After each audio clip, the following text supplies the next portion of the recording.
So first of all ఇంత మంచి diamond recognise చేసిన మన సేఫ్ షాప్ కంపెనీకి అండ్ అదేవిధంగా మన గ్రేట్ మెంటర్ అండ్ వికాస్ మాగుర్జీకి అండ్ సోమశేఖర్ మాగుర్జీకి అండ్ అభిషేక్ మావుజీకి, రవీంద్ర మావుజీకి అండ్ శ్రీనివాస్ మావుజీకి, నరేష్ మావుజీకి కోటి కోటి ధన్యవాదాలు.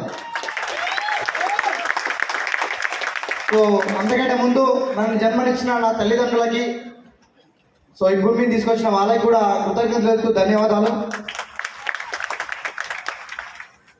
సో నా పేరు వచ్చి నరేందర్, ప్రాపర్ వచ్చి సిద్దిపేట డిస్టిక్. ఇంత ముందుకు కరీంనగర్ డిస్టిక్ ఉండేది.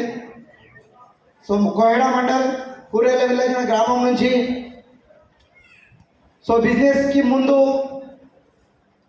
స్కూల్ స్టేజ్ వరకు ఊర్లోనే చదువుకున్నాను. ఇంటర్మీడియట్ సిద్దిపేటకి వచ్చాము. తర్వాత అక్కడ నుంచి నెక్స్ట్ ఇంట్లో సిచ్యువేషన్ బాగాలేక ఇంట్లో వాళ్ళందరూ హైదరాబాద్ వెళ్ళడం, అదేవిధంగా వాళ్ళతో పాటు నేను కూడా హైదరాబాద్ వెళ్ళడం, చదువు స్టాప్ చేసేసి ఇంటర్మీడియట్లో. ఆ తర్వాత అక్కడ చిన్న చిన్న జాబులు చేస్తూ స్టార్ట్ చేశాము. డైలీ 50 రూపీస్ సాలరీ నుంచి మొదలు చేసుకొని సో మెల్లగా పని చేస్తూ ఓపెన్లో డిగ్రీ రాస్తున్న టైంలో ఇంకా సిచ్యువేషన్ బాగాలేదు. జాబులు ఎక్కడ కూడా సెటిల్ అవ్వట్లేదు. మా డాడీ నన్ను ఫుల్గా తిట్టేవాడు, నువ్వు ఎక్కడ జాబులు చేయవు, నీకు ఎక్కడ చేత కాదని చెప్పి.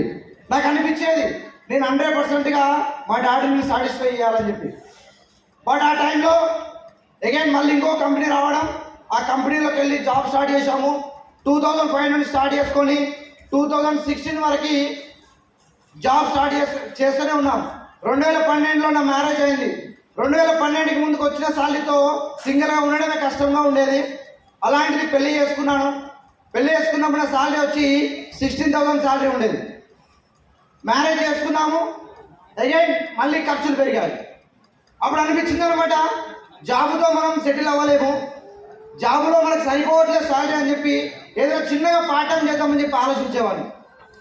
పార్ట్ టైం చెప్తే ఆలోచిస్తున్న టైంలో 2016లో సేఫ్ జాబ్ ఆపర్చునిటీ నాకు వచ్చిందండి నా రిలేటివ్ ద్వారా. బట్ అది ప్లాన్ విన్న తర్వాత చేస్తే సేఫ్ జాబ్ చేయాలని చెప్పి డిసైడ్ అయ్యి ఇంటికి వచ్చాను. ఇంటికి రాగానే చాలా మందికి సేమ్ సిచ్యువేషన్ ఉంటుంది, సింగిల్గా ప్లాన్ ఉంటుందా లేదా. ఇంటికి వచ్చాను, ఇట్లా సేఫ్ జాబ్ ప్లాన్ విన్నానని చెప్పి మా భార్యతో డిస్కస్ చేశాను. డిస్కస్ చేయడంతో 100% నెగిటివ్. ఒకటే మాట చెప్పేసింది, నువ్వు డీడీ కట్టవద్దు, ఎందుకంటే వచ్చే సాలితో ఇల్లే కట్టట్లేదు, నువ్వు అక్కడ వెళ్ళి 10,000 ఏం కడతావు అని చెప్పి అన్నది. సరే అని చెప్పి తలుపుతాను. ఇంకో మాట కూడా అన్నది, నాకు తెలియకుండా డీడీ కడితే మాత్రం బాగుండదని చెప్పింది అనమాట.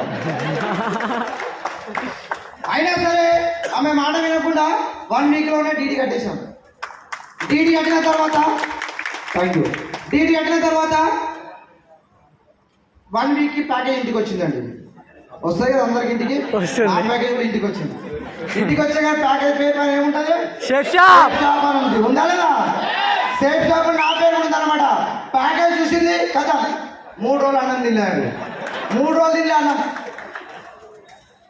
బుజ్జకిస్తా కూడా తినట్లేదు అన్నం. మంచి లైఫ్ ఉంటుందని చెప్తే కూడా వినట్లేదు.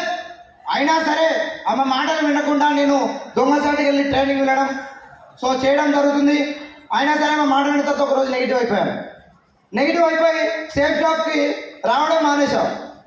కంపెనీలో డ్యూటీకి వెళ్తున్నాను, మార్నింగ్ వెళ్తున్నాను, సాయంత్రం వస్తున్నాను.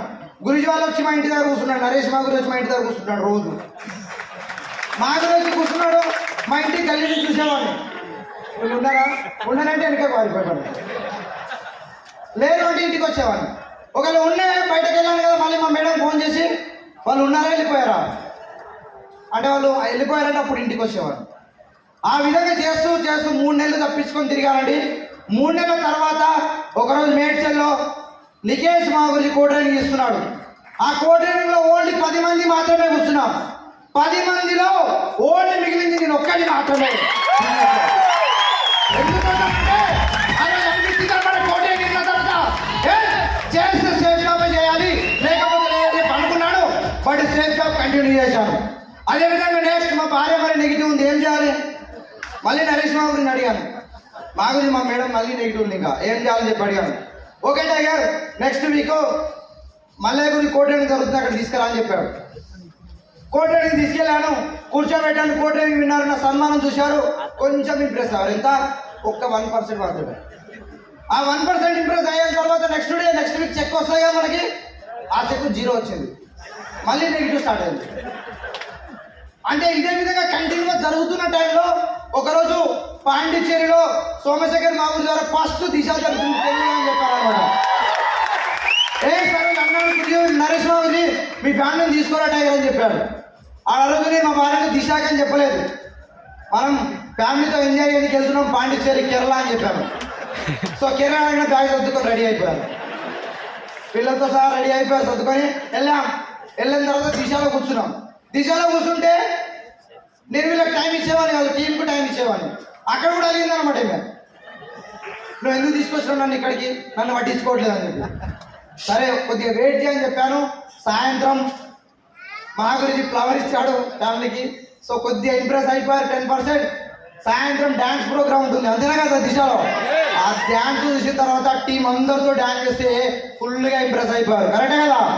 టోటల్ 4 రోజులు దిశ రియల్గా ఈరోజు మా వైఫ్ మైండ్ సెట్ మార్చిందండి. సో నెక్స్ట్ బిజినెస్ స్టార్ట్ చేశాం. సో ఫుల్ టైం దిగాలి.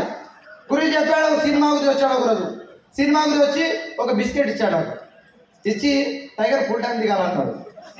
సో అప్పుడు నాకు ఫీజులు అయిపోయాయి. మళ్ళీ ఇంటికి వచ్చాను, మా భార్య చెప్పాను నేను ఫుల్ టైం దిగుతున్నా, జాబ్ మానేస్తున్నా చెప్పి. సో జాబ్ మానేస్తున్న టైంలో ఏం చెప్పారు, జాబ్ మానేదు బిజినెస్ వస్తే కావాలంటే అన్నారు. అయినా సరే ఎన్ని చెప్పినా సరే వినలేదు. వినకుండా జాబ్ మానేసినండి. జాబ్ మానేసి సేఫ్ జాబ్ ఫుల్ టైం దిగాను. ఎలా దిగానంటే ఒక కారణం ఉంది. ఢిల్లీలో February 14, 2017లో 25 డైమండ్స్ అక్కడ సో డైమండ్స్ ఎంట్రీ అవుతున్నారు. దాంట్లో సోమశేఖర్ మౌర్య వాళ్ళ చిన్న అబ్బాయిని ఎత్తుకొని ఎంట్రీ అవుతున్నారు. రియల్ గా రోజు అనిపించినాడు, ఎక్కడ వెనకాల కూర్చున్నాడు. 2500 కాంట్రిబ్యూషన్ పెట్టుకొని వచ్చిన, ఫుడ్ కూడా దొరకలే, సీట్ కూడా దొరకలే, ఫుల్ నెగిటివ్గా ఉన్నా. ఒక్కసారి తెలుగు డైమండ్ తెలుగు స్టేట్ నుంచి సోన్ గురించి వాళ్ళ అబ్బాయితో ఎంట్రీ అవుతున్నాడు.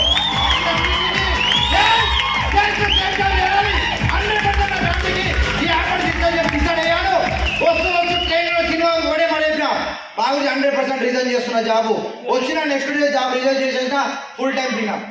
ఫుల్ టైం దిగిన తర్వాత ఫ్యామిలీ నుంచి మళ్ళీ నెగిటివ్స్. ఇటు మా డాడీ ఫోన్ చేస్తాడు, మా అమ్మ ఫోన్ చేస్తుంది, అందరు ఫోన్ చేస్తారు ఎందుకు జాబ్ మానేస్తున్నావు అని చెప్పి. బట్ ఎందుకు జాబ్ మాన్ చేస్తున్నా అని చెప్పి ఆ రోజు వాళ్ళకి తెలియకపోవచ్చు. రియల్ చెప్తున్నా, జాబ్ మానేసింది ఈ రోజు కోసమే. ఈ రోజు 100%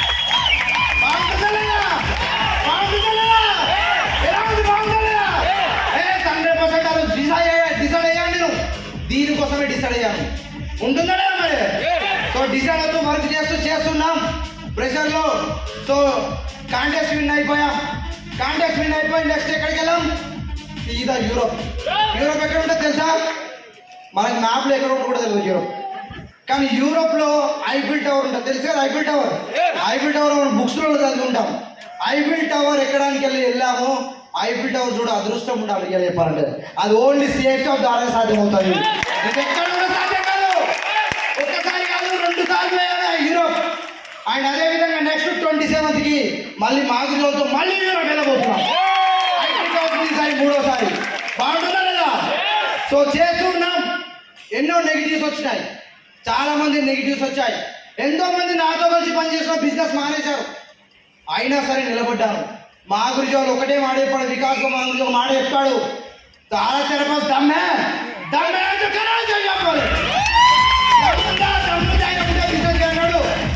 బిజినెస్ ఎవరు చేస్తారంటే ఎవరికైతే దమ్ము ఉంటుందో వాళ్ళు మాత్రమే బిజినెస్ చేస్తారు. అంతే కదా. దమ్ము ధైర్యంగా ఊరికనే కాదు. సో అదేవిధంగా చేస్తున్నాం. ఒకసారి బిజినెస్ స్టార్ట్ అయింది, మళ్ళీ డౌన్ అవుతుంది. మళ్ళీ సినిమా గురి దగ్గరికి కూర్చున్నాను. మా గురించి ఏంటి పరిస్థితి అంటే మా గురించి ఒకటే మాట చెప్పాడు, టైగర్ మంచి కావాలంటే జల్లెడ పట్టాలి. ఏం కావాలి, జల్లెడ పట్టాలని చెప్పాడు అనమాట. సో చేస్తాగా మంచి కావాలంటే ఏం చేయాలి, కింద ఏం రాలిపోతుంది చెప్తా. మనం 100% వజ్రంలో ఉన్నాం. ఈరోజు జల్లెడ పెట్టారు, వజ్రంలో ఉన్నాం. అంతేనా కదా. సో అదేవిధంగా సో మా గురించి చెప్పాడు, చేశాం. చాలా పెద్ద ప్రాబ్లం వచ్చింది. ఆ ప్రాబ్లం నుంచి రియల్గా బయట ఎక్కడ కూడా సాధ్యం కాదండి. మన సేఫ్ షాప్ కంపెనీ మొదటి సాల్వ్ చేసిందండి ఈరోజు రియల్ చెప్తాను. సో బిజినెస్ లో దమ్ ఉంది, సిస్టమ్ లో దమ్ ఉంది కాబట్టి ఈరోజు ఇంత పెద్ద బిజినెస్ జరుగుతుంది. కరెక్టే కదా? సో అదే విధంగా సొంతగా కారు కొనుక్కున్నాను, ఈరోజు పిల్లలు మంచి ఎడ్యుకేషన్ చేస్తున్నారు, అండ్ ఫ్యామిలీకి ఇంత మంచి రికగ్నైజ్ ఇచ్చాను. సో బాగుంటుందా లేదా? ఎస్. సో అదే విధంగా నెక్స్ట్ కమిట్మెంట్ మావర్జీ, ఈ బిజినెస్ నుంచి నా టీంలో మంచి మంచి లీడర్లు వచ్చారు మావర్జీ. So mister Gera Chinnarao sir, so next diamond అవ్వబోతున్నాను. సో 100% డైమండ్ చేసి చూపిస్తాను. అతనితో పాటు టీంలో ఎంతమంది అవుతున్నారో వాళ్ళందరినీ సో కంటిన్యూగా డైమండ్ షిప్ అనేది లైన్ నడిపిస్తాం వాళ్ళు. ఈరోజు ఇక ఎంతమంది అయితే వచ్చారో స్టేజ్ మీద వాళ్ళందరినీ లైన్ నడిపి డైమండ్ చేపిస్తాం. సో అదేవిధంగా నెక్స్ట్ కాంటెస్ట్ లో ఎంతమంది అయితే యూరోప్ ట్రిప్ 100% ప్రతి ఒక్కరు 100%గా విన్ చేపించి యూరోప్ తీసుకెళ్ళిపోతాం మాకు. సో అదేవిధంగా నెక్స్ట్ మాకు నా commitment within this short టైంలో మాగురి వాళ్ళు ఆల్రెడీ పర్మిషన్ ఇచ్చేశారు. సో 1.5 crore పెట్టి సో ఇల్లు తీసుకోబోతున్నాడు మాగురి హైదరాబాద్లో. సో మాగురి వాళ్ళ ప్రెసిడెంట్తో అండ్ అదేవిధంగా విత్ ఇన్ షార్ట్ టైంలో మా పెద్ద కొడుకు చిన్న కొడుకు పెద్ద డ్రీమ్ బెంచ్ కార్ కొనాలి.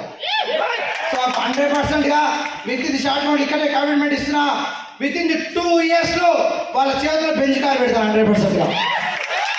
సో ఇదే commitment and thank you very much. Thank you మావుజీ. సో ఇంతమంది సన్మానం చేసినందుకు థ్యాంక్ యూ ఆల్ ప్యారీ team. Thank you very much.